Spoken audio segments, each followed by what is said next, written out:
But I actually give you at the beginning of the class the final class paper outline, so you can see what you're going to have to write about.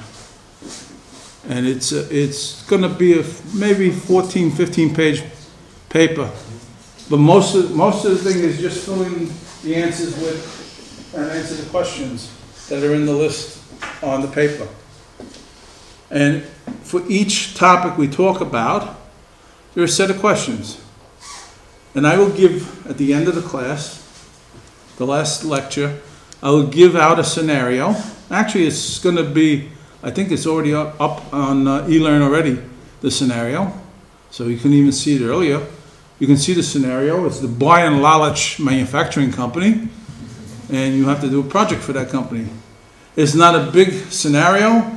There's not a lot of information, but it requires you to think a little bit out of the box and to do some creative thinking about what the project should do and be from a strategic sense.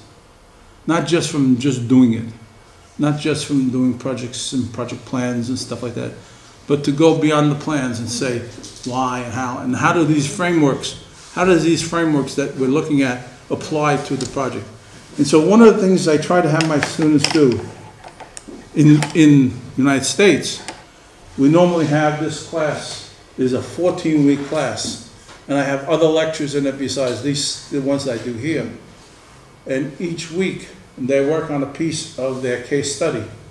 And I require them, because most of them work in a real company, to go out into the real company and to find someone in the real company to talk to and find the project in the real company and start to write up the case history of the project.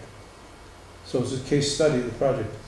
And at the end of the 14 weeks, they will have talked to people in their company about that project and found out a lot of information about it. So it becomes a networking type of capability to allow the students to become ingrained in their company and with the people in their company, so that they can shine their light.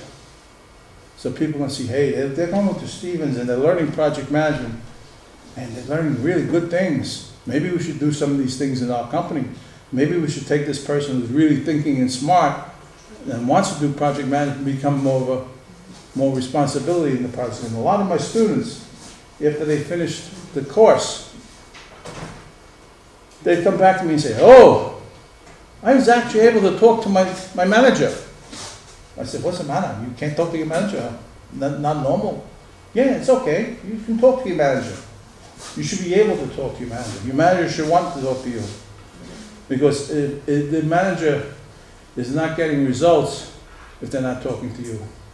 Because by talking to you as a project manager, I would find out things about what's going on in the project, what's going on in the company. And the same token, we build trust. We build support team. The manager should be supported by his team, and his team, the manager should support his team. Or she should support her team. It's important to build trust. But anyway, the case study ends up being 60 to 80 pages long at the end of the semester, because they're doing a chapter a week. That's 14 weeks, so 80 pages, that's less than 10 pages a week. But they're really learning something, and they're really getting involved in their company. So it's important. So what we do here is, this is sort of like a mini case study to give you a feel for what it's all about. So that's the outline of the case. So the quote final paper, final exam is already published, available for you to see prior to going through the topic. And if you look at the last chapter of the E-Lab, I guess you will also find the final scenario.